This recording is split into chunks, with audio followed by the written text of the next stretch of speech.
So I want to be a bit selfish, take advantage of the the fact that I have you here now. And I'd like to go into like a specific situation that I encountered while filling out the worksheet, where I was a little bit like, okay, this doesn't make sense. And just to hear your perspective of, maybe it makes sense, but I wasn't seeing it. So the situation is that I meet a friend in the morning and we have a plan to go somewhere, and I'm really looking forward. We haven't seen each other in a while and very much like excited to spend some time together. And I'm waiting as he comes out of the building, rushed, a little bit stressed. Oh, I had such a, rush morning and I'm a bit stressed, and I really see my emotional response, and I'm able to recognize in the moment that I'm getting I'm getting so frustrated and so tense with just the energy, right? And during while doing the work, then one of the one-liners I wrote down is, he is not looking forward to seeing me. And the turnaround was, one of the turnarounds, I am not looking forward to seeing me. How is that? Does it make sense? Is it something, do we encounter turnarounds that just don't make sense and then we kick them out? Or how do I work with something like that? So my general experience is that the turnarounds, there's always sense there. There's always something to get on the basic ones. You can get more creative with the turnarounds and then they might be too constructed. But on the basic ones, like this one, turning around to yourself, there's always something to get. And it's okay to skip it if you can't find it. And it's worth looking for. So I'm not looking forward to seeing me, or I don't want to see me. How could that be true in that situation? Yeah. So how were you feeling about this state you were in? When he was agitated and you were feeling frustrated, how were you feeling about feeling that way? Well, frustrated in a way that I got triggered, that I got tense like that. I just couldn't still enjoy the day, I guess, or the right. time. Yeah. So there was some self-attack there as well. Like, I should be able to just be calm and not be affected by his stress. Yeah. Yeah. So I'm not looking forward to seeing me, or I don't want to see me. I don't want to see this version of myself. I'm not looking forward to seeing the frustrated Radu. Yeah? Okay, so that it's basically, I think I understand. So, and then seeing that, actually I'm also not the version that I would like to be, right?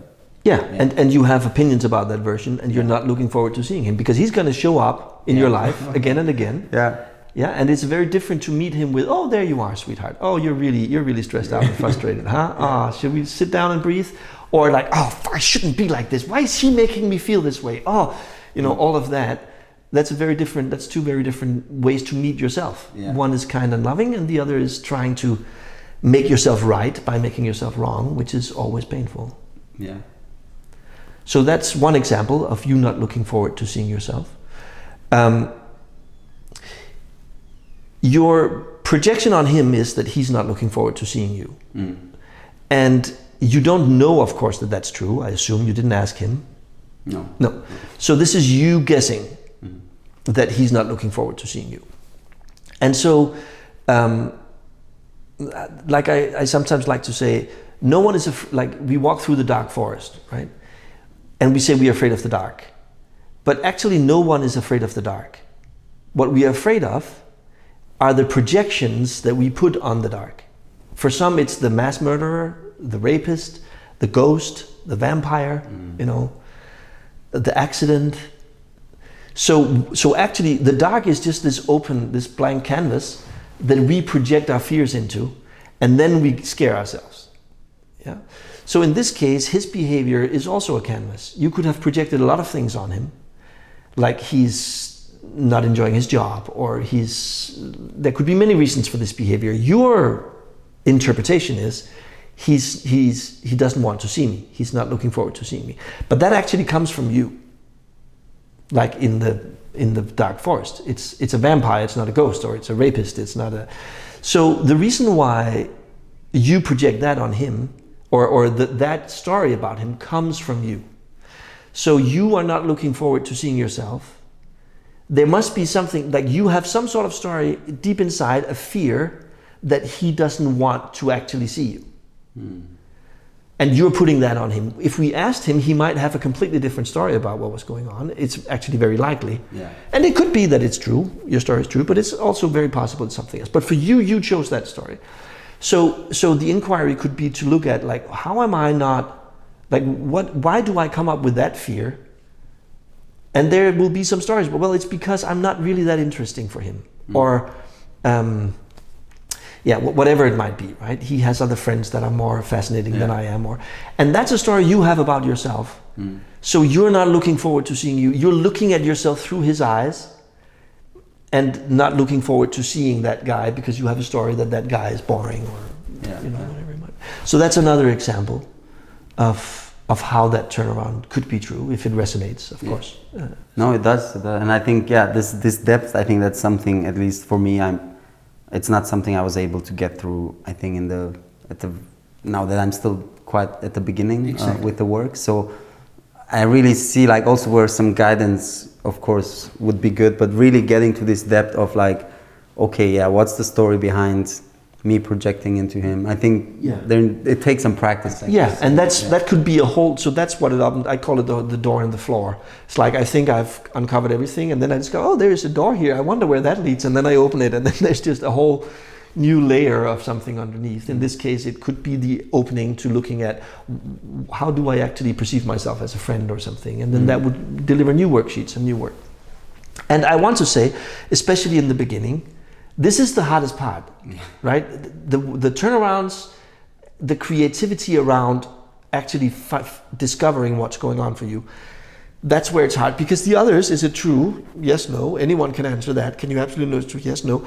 How do you react? What happens? Well, there's no measurement of the depth you go to there. So one person can say, I get angry. Another person can spend 20 minutes elaborating their relationship to their childhood friend, right? Yeah. But there's no clarity on, have you done it well enough or not? And then how do you react? Or who would you be without the thought? Same thing. There's no actual...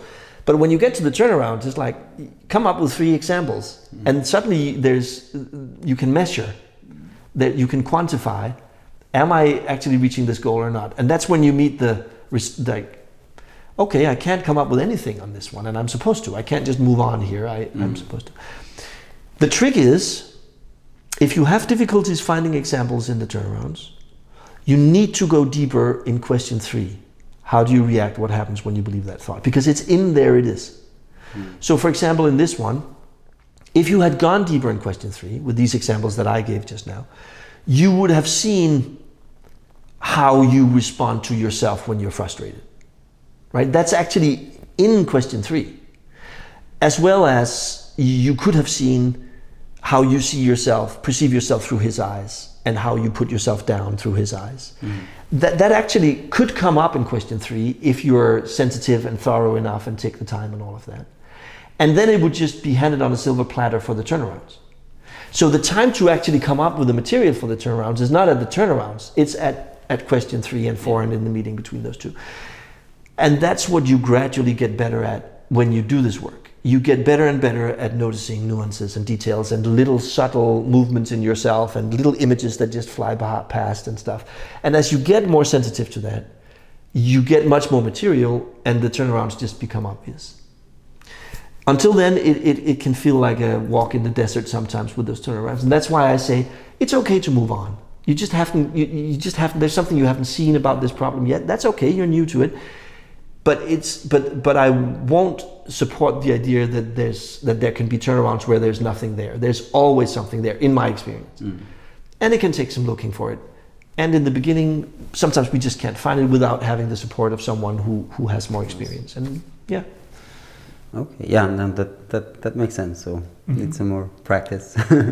That's all it is. Yeah, it's a practice, and it doesn't seem to stop. Like my own practice with self-inquiry in general, and the work specifically, continues to evolve in new ways. And the way I do it now is so different from how I did it. There are very few words now. There are inner states and images and just being with stuff and breathing and accepting. And it's still self-inquiry. I still call it the work, and it's much more, it's very different from how it was in the beginning, which was way more structured.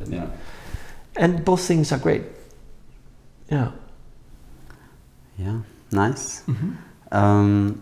Another situation, and it's something that didn't come up, but it crossed my mind, and I was like, wow, what if there is some kind of ethical controversy? Like, you know, and I came up with an example. I was like, let's say I have a colleague, and I don't know, he constantly works less than what is in the contract, right? You have a contract to work 8 hours and you go home after 5 hours every day, right?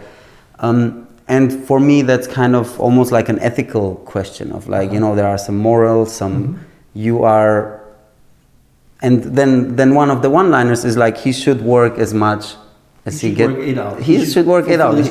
He should fulfill, and it's almost unethical, and I get it can even get more extreme with like stuff like racism or whatever, where it's, you know, it becomes very much a big thing of ethical disagreement. How would you be able to find turnarounds in something like that? It's very good. It's a very good example. So let's stay with he should work 8 hours. So in that, we need to separate it out a little bit. Like, to say that he should work 8 hours is obviously madness, because he's not. That's not who he is, right? Maybe we can take it into a different domain and say, let's say it's a bar fight, right? Someone has hit someone in a bar, hurt them badly, gone to the hospital, whatever. And we would say he shouldn't hit people in the bar. Of course not. That's the rule. That's our should about life. You know, there are some ethical things we shouldn't do. But if we get to the specifics and look at him and look at his life, then we discover that he's grown up, you know, with an abusive father, mother left home early, alcohol. No one ever was a role model to him on how to handle conflict in a good way. He went to a school, got kicked out of school, you know, whatever. We can unravel his whole story until we get into that bar where some academic guy is just putting him down through words and intellect that he can't grasp because he never got on to that level of education or whatever. All he knows is that he's feeling threatened, and all he's learned is from his father, you just, you know, hit the other person hard. And the guy falls and he hits the head on the counter, and it becomes terrible. To say he shouldn't hit that person or get into a fight is to go against everything that's true about him. Because his whole psyche, his whole personal development has led to, of course he's someone that would hit someone under these circumstances. It's actually similar to saying, I've been training my dog now for a month to say like a cat. It should be able to say like a cat now. Yeah, but it's still a dog. It's never going to say, it doesn't matter how much I train it, it's a dog. It's going to say like a dog. And this guy at work who doesn't work 8 hours, whatever his reasons are, he's a victim, he has excuses, he's a smart ass, whatever it is, it's come out of his whole life experience to now be a person who only works for 5 hours instead of 8. So to say he should work 8 hours is to exactly the same way go against the dog thing, the man in the bar. Like it's raining, it's the same as saying it shouldn't rain. Well, of course it should rain, because this weather phenomenon of rain right here, right now, has been thousands of years under development. It's ridiculous to say it shouldn't rain. So he should work 5 hours because he is who he is, right? We can see that clear-eyed, but that's not the same as then saying, okay, we have to keep him. It's saying, okay, he's a person who only works for 5 hours, so he's not suited for that job.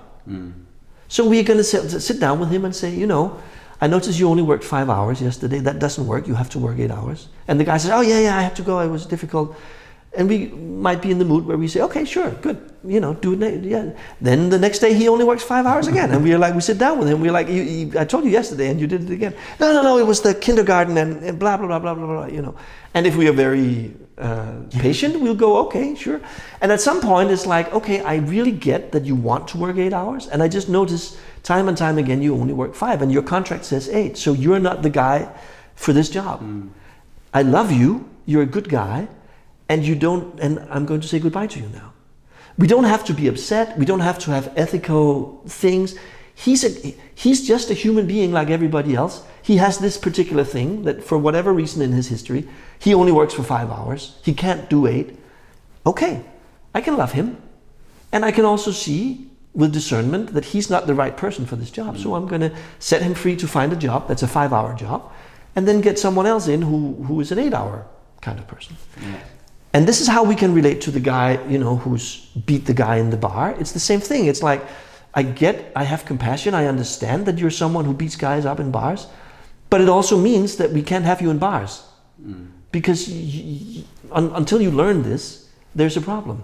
And the kindest thing might be then to jail him, to make sure he doesn't hurt others, and thereby himself. But what I would want then is some education while he's in jail, to teach him some of the things he didn't learn about conflict management and stuff. And in some countries we do that, in some countries unfortunately we don't, and they come out even worse, because now they've had a network of people who are role models for even worse behavior. That's very sad to my mind, and that's how it is. It's the same thing. Society should treat them differently. Well, society is the consequence of long Christian indoctrination and sin and punishment, and that's how we think. So yeah, it would be nice if we did it differently, and at the moment, I can have compassion for a society that does this, and the poor people who get caught up in that and has a shitty upbringing and then is treated ridiculously by society, and then we stand and we blame them afterwards. It's like, it's a sad setup, and yeah, it's how it is. Yeah, so he should work 5 hours, is true. But he should not have that job, is also true. But that's up to me. Right now he should, because I'm the one keeping him there. I've let him have that job for half a year, even though there were complaints. So he should be there, because, so it all ends with me. I should fire him. Okay, now am I willing to do that or not? And then I sit down and have that conversation honestly with him, and he's fired himself basically because he didn't fulfill the demands in the contract. So he's not. Yeah. No, I like the perspective. It makes so much more sense now. Also, like to hear that, to get your perspective, and also the level of compassion I think you speak from. It's quite admirable. Like I think to be able to see that right in people, and to have, I guess, comes with practice. But it's not always easy to have that compassion for people. For someone who punched someone in the bar, you'd be like, that asshole, like, what is he doing? Like, he's in the wrong, like, we should punish him. But I really like that place of, like, I mean, where would we be as a society if everyone was able to do that? Like, and that, just to be clear, of course, that comes from my own introspection and self-inquiry, because I have seen why I punch people in bars. Now, I've never punched anyone in a bar, but I've done, like, I can do it verbally, or I can do it in other ways, become aggressive. And the more you see yourself, the more compassion you have for other people, because it just becomes so obvious. He's not doing it. I have this thing I've coined, badly executed kindness. And I really like that term. I'm very proud of that. Because it's like, it's all kindness. He's trying to defend himself. He's trying to set boundaries. He's trying to be loving to himself. He just executes it really badly, because his training is you hit someone in the face. And of course but it's actually kindness. And I haven't found anything that isn't at its core a misguided attempt at kindness. I've not found that in myself, and I've not found that in others when I've actually looked. And it's very easy to dismiss people and say this rapist is a bad person or an evil person, or Adolf Hitler is an evil person, or it's very easy. But when you start understanding how the psyche works, you start seeing that there are reasons why this behavior show up, why someone would start a world war, why someone would rape a woman. You start understanding that it's at the core, it's kindness. It's just really badly executed, and sometimes really badly executed. But there's no evil. There is no evil. Or if there's evil means misunderstood or misguided or confused. There's no force, not in my world, not in my universe, of evil. Yeah, I like to believe that, and it's hard when in this reality, right? But I think I understand the essence of what you're saying. Of people do things out of a good intention towards themselves or towards others, and then that intention or that action is executed in a way that might hurt others, might, start a world war. But in essence, it was something they wanted, an act of kindness to themselves. Yeah, a protection, trying to get their father's respect, the love they never had, a reaction to a certain kind of abuse, and it just turns into these sometimes quite hideous expressions as it's filtered through all the different layers of our psyche. Yeah, but at the core we are, like in our heart, like every child is born loving. Every child is. But then from day one they might be met with something that starts screwing with their perception or their nervous system or whatever we call it. Yeah, but there are no children born evil. No newborn child has ever been bad or wrong. They are just healthy, expressing themselves.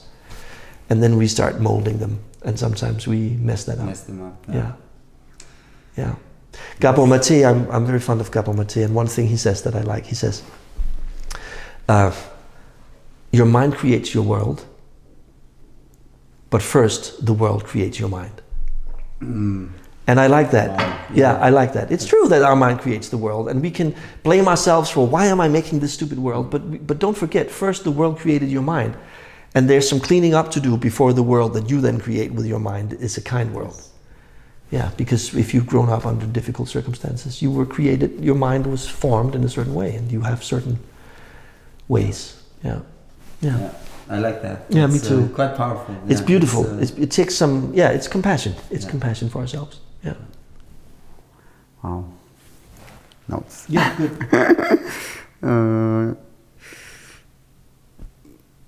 Okay. Yeah, I have I have two more questions, maybe kind of closing up. I guess your book, the how to enter the stories that mess up your life or that screw up your life. Yeah. I was wondering, is the work really, the answer to all suffering? If we all get really good at this and we do it regularly, is that going to put an end to suffering? How do you see it? Well, not necessarily the work. The work is just one modality, one way. And that's a submodality of self-inquiry, which in turn is a submodality of working with self-love, self-compassion. Is the answer to suffering to create more awareness about what's going on in us? Yes, because the suffering is created through lack of awareness, ultimately. Like when I behave a certain way that causes suffering in the world, or when I cause suffering in myself, it's always because there's something going on that I'm not aware of. No one would consciously hurt themselves or others if they were aware of what they were doing. So more awareness is the answer. And it can come through many ways, right? And some of these practices, older people are generally more wise than young people. And if they have lived a rich life, they will have been formed by that life and have learned something about suffering and pain and kindness and stuff, which means that they will be often more patient and more compassionate and stuff. I like in English we can have the expression, it breaks my heart, but then we can say it breaks the heart open. It can break my heart open, and there's something beautiful in viewing heartbreak through that lens. And the longer you've lived, the more you've learned, the more open you've been broken by life, we can say, and the more compassionate, kind, loving you are. We can let life do that, and obviously it's not going very well. Like most people get wiser with age, but a lot get more, bogged down in beliefs and we have bad experiences and no way of cleaning them up. So if we just leave it up to life to do this, it'll happen, it'll take a while. We can sort of optimize the process by sitting down and consciously doing some of this work. And that means that instead of spending 10 years or 20 years on dealing with a problem, we can do it in a day. which is like, that's a super cool trade-off, right? I have clients that are in their 70s still working on stuff that happened when they were 5 years old. And they've been living for 65 years with the pain of that, and it gets resolved in a session. Wouldn't it have been nice if that session had happened 65 or 64 and a half years ago, right? So they didn't have to carry that through their lives and cause all kinds of havoc because they have coping mechanisms coming out of that. So introspection or getting to know ourselves is the answer to suffering, because suffering is all caused by not knowing ourselves well enough. So in that way, yes, it is the answer. But I'm not focused on a particular process. And I'm noticing, as I have sort of done the work for many, many years, I've also added things. There's some things, especially around the somatic stuff and staying with your emotions and stuff, that isn't inherently built in. And you can discover it. It can easily be part of it, and then you can add it on. But there are many. There's like, at the moment we are in a golden age of the psychological work, and different modalities spring up every day, and they're genius. One is even better than the next. There's so many good ones. So yeah, in the broad sense, is the work gonna end suffering? Yes. If we understand the work as just working on ourselves, yes, for sure. It's the only way, I would even say. Okay. Yeah. And how does that apply to like physical suffering, right? I think are we talking only like, this psychological suffering? Because what's an example of physical like suffering? someone breaks a leg and they're suffering, they're in pain, right? Yeah. Well, pain in that sense is a signal sent from your body to let you know something is off. And it's good that we have that signal, and it can be painful to be in.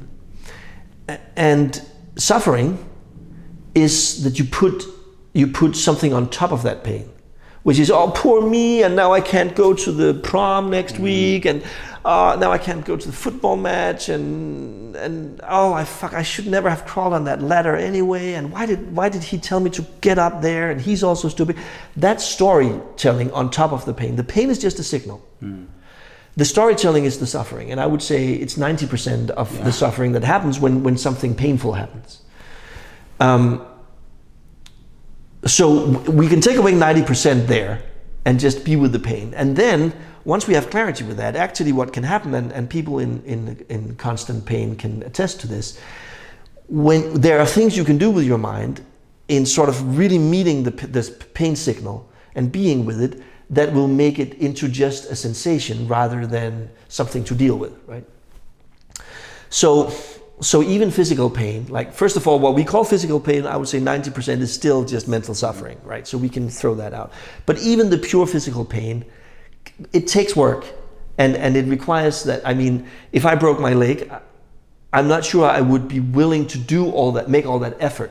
But if I had a constant, like a chronic pain situation, I wouldn't have a choice. I would have to focus on that, and then that would become my life's path. I would just take painkillers if I had some injury. Once I had seen what was going on and I had taken care of the situation, the pain is no longer required as a signal. So then it's okay for me to take painkillers. And then I'll suffer the consequences of what it does to my mind for a while. Or depending on how bad the pain is. Right? So even physical pain, but physical pain is peanuts compared to the mental and emotional anguish that is prevalent on this planet. I mean, it's not physical pain that's the problem on our planet. It's mental and emotional pain. That's the suffering. Yeah. I think it makes sense. Maybe one last thing. I'm curious about, kind of your practice. Like, how do you work with self-inquiry, with the work? Like, do you have like set times in a week? What's your methodology, and also maybe what would you recommend to someone just getting started, of like what's a good way to make a habit out of it and to just like get accustomed with it? Well, first, my own practice, I have a fixed meeting once a week with a facilitator who then facilitates me. And I've been doing that, and it's once a week, fixed, and I've been doing it for years and years. I don't know how long I've been having that. Before that, I was meeting, I was doing exchanges, so I would facilitate someone, they would facilitate me, and I would do that many times a week. I find that because this is my vocation, my job, I get to work with others, and working with others is like working with yourself. I get to see so many things. So I'm in the fortunate situation of doing the work almost every day in interaction with people. So that adds to my practice. And then I have this sensitivity to when something is off. Then I will sit down, like I have the fixed rhythms, but I will also take, when something shows up in me, I will sit down and do the work on it when I have a moment. And that may be a longer session, it may be a short session, it may be, as I said before, or it may be if something happens between us, I might just bring it in the moment and work it out there. But it's all the same thing. It's self-inquiry, it's the work, just in different ways. So I think I do the work, or I do self-inquiry a lot, every day. I do it. Sometimes very explicitly, like I sit down and do it, and at other times through others, or just as I reflect on my own behavior and notice my emotional state. So that's me. In terms of what I would suggest, the main thing to understand is that this is a practice, just like yoga or going to the gym or whatever. You won't get a yoga body, flexible muscles and stuff, or big muscles in the gym without going to the gym. It's just not going to happen. You can talk about it, you can think about it, and I notice there are quite a few people who prefer that, to talk about going to the gym rather than going to the gym in terms of working on yourself. And that's fine. I mean, totally, that's what's needed there. But if you're a beginner and you want my advice, I would say you set up at least twice a week a period of an hour to an hour and a half where you're dedicated to the practice of the work, just like you would do with yoga or anything else. And it's not do it when you have a problem. It's the time dictates, it's Tuesday and it's Thursday at 8 o'clock in the evening, both evenings or mornings or whenever. That's when I do it. And then I'll just bring whatever I have. Because there'll be something. And if you have difficulties, you just have a little notebook and you take notes during the week. When Radu said that, that triggered me. And then so when you sit down, now it's Tuesday, it's 8 o'clock, I open my little notebook. Oh yeah, there was that situation. Let me work on that, and then you work on that. So it's really to understand that it's a practice. Like any other thing. Yeah, as I sometimes says, you can know everything there is to know about tennis. If you've never held a tennis racket in your hand, you can't play tennis. Yeah. I saw this beautiful quote on someone's t-shirt from his sensei. It was very simple. If you practice, you understand. If you don't practice, you don't understand. And that was really profound. Yeah. If you practice, you understand. And if you don't, you just don't understand. And that's okay, but you don't get it. Yeah. You don't get what this is. You don't get what the work is. If you don't practice, you don't understand. And there's no requirement to understand. And if you want to alleviate suffering in your life and others, then you need to practice. Yeah. And it can't be too much. So when I say like when I started out, but I'm a super nerd, but I was like, I was doing it morning to evening, like full on all the time. Whenever I had a break, I would go for a walk with my dog and I would be doing the work while I walked. I would come home, I would sit down, I would write worksheets. I would just work all the time. It's not as intense anymore. Or it's more subtle, or whatever we call it. It's not as intense. And I still do it every day. Yeah. Wow. Nice. Well, it's a long path to go, but it's very exciting. Baby steps. Yeah. Thanks for all the answers and the explanations, and I have some stuff to take home now and I love it. work with. Thanks so much.